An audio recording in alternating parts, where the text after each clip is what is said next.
शिवजी के यारे लगेला फूलवा रे उपजेला भांगिया धतूर यारे बाहर बाड़ो के भीतर ये गौरा दे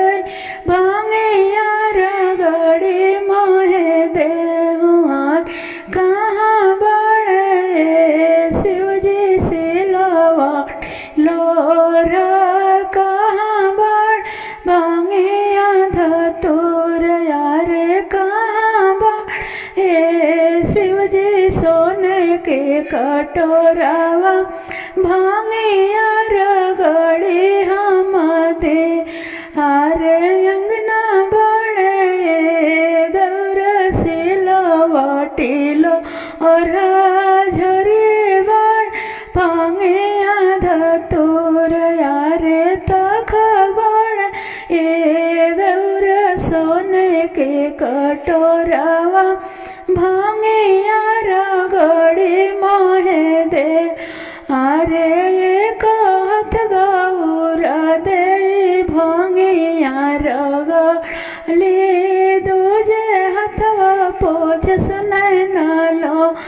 अरे लोरावा देखिया शिवजी मने मुस्कुराई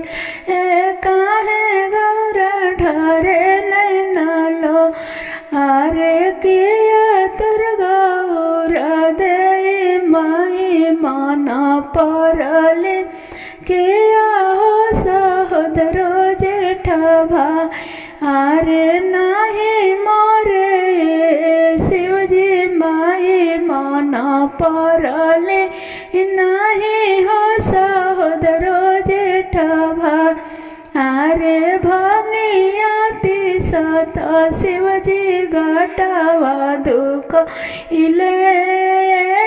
लागे ढरे नैना लो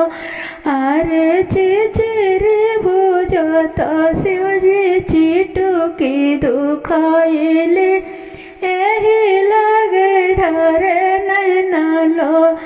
अरे चिलम बोझत शिवजी चिटकी जारी गाइले